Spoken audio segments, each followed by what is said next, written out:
we've been talking about quarterbacks nonstop to the point where I haven't even really been scouting other positions. I know the Niners need offensive linemen, running backs, corners. I just can't stop with these quarterbacks. That's my fault. Kev, that's where you come in. Who are some non-first round players, non-quarterbacks that you're interested in? You mentioned Quinn Miners.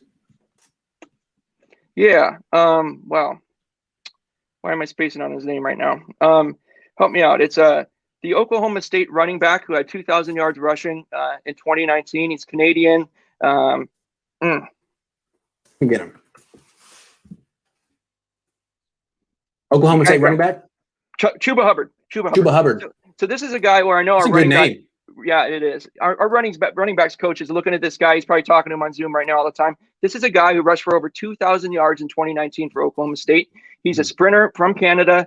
I think that I heard that his 40 time was about 4.31, something like that. He busted off like 7 50-plus yard runs in 2019. 2020 was a weird year for him, just like everybody else. They shared the ball a little bit. They had a weird schedule. A lot of games were canceled and everything. But he's gone from like the best home run hitter in college, and he runs the stretch, and he runs the exact kind of runs that we do. He has the speed to get to the outside. He's like a Mostert type guy. Mm-hmm. I think that, I'm seeing him kind of put outside the top 150, and so people are saying he's a 7th, 6th, or a priority undrafted. Like, I think he's a guy that I would like to see on our team. And then the other thing that I'm looking for, and I don't have names right now, we need to get somebody who can be a special teams all-star, somebody who can play the role that Raheem played for us before he became our running back. And we need somebody who could punt return and kick return. And if we can get a wide receiver that can do those 3 things, that would be great. But I haven't done a deep enough dive to see, is there a cornerback who returns kicks, returns punts, and could play on special teams too, that we could be zeroing in on? Because I think that that's something that we really need. Yeah, good call. Lil Lord Stewie says, do you think the Niners are more likely to sign a quarterback because of the defense in the NFC West, like J.J. Watt? And I don't think Jimmy can handle that pressure. Nah, I think they're going to try to keep Jimmy until he gets hurt or gets them a first-round pick. Chris says, do you think they traded up to get Wilson? And if he goes at number 2, do you think they trade back to 8 or 9 to get the quarterback and more draft stock? I don't think they're going to trade back after they traded up. Yeah, I personally think – I don't think that I'm not on the Mac train like you are, so I really think that they would – for me, it's number 1 is Trey Lance and number 2 would be Zach.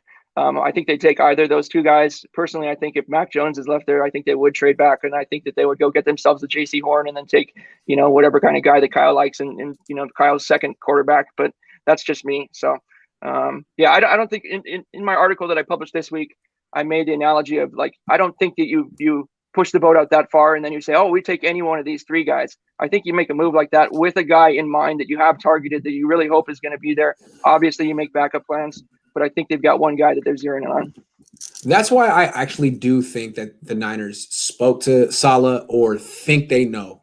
Mm-hmm. They think they know who the Jets are going to take. Maybe they don't know, but I think they know, because to move up and to have some uncertainty as to what's going to happen at number 2 seems almost like you can't do it. Like you're saying, there's got to be someone that you love that you're 99.9% sure is going to be there at number 3. The other thing I'd say about just kind of looking at players past the first round, this is a really unique year where I think that the Pac-12 offers a really interesting field to mine for talent, because they played so few games. I mean, Washington played, I'm a UW fan. I think they played 3 games this year. And so you don't have a lot of film on any of these guys, but there's a lot of talent in that league. And so if you can mine some diamonds out of there that might be missed because it's such a small sample size. So I don't know. I'm going to take a deeper dive into that and see what the Pac-12 has to offer. Book of Dakota says we should take Kyle Pitts, but we won't. So that's the thing with me. I feel like everyone, the wisdom is you got to take a quarterback. You got to take a quarterback. Yeah, that's true. But what could happen is you take a quarterback and he, doesn't live up to expectations, which happens all the time. And the next pick is Kyle Pitts. And Kyle Pitts goes on to have a Calvin Johnson career. And even though you got praised at the time for taking the quarterback, you will be judged the rest of your life for missing on Megatron 2.0, the way that the Raiders are judged for taking Jamarcus ahead of him. That's just something you have to think about as a coach. And even though you don't trade up for a non-quarterback, you do trade up for a no doubt about it Hall of Famer. Something to at least think about if you feel like you like a quarterback in round 2. I don't know if they do.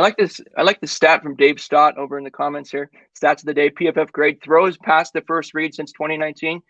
Justin Fields, Zach Wilson, and Trey Lance all have 87 or better. They're all kind of grouped around 90 right there. And then Trevor Lawrence and Mac Jones are significantly lower. That's pretty interesting to me. Huh? Interesting. Good data. Pro Football Focus. You always wonder if it is good data, but it's data.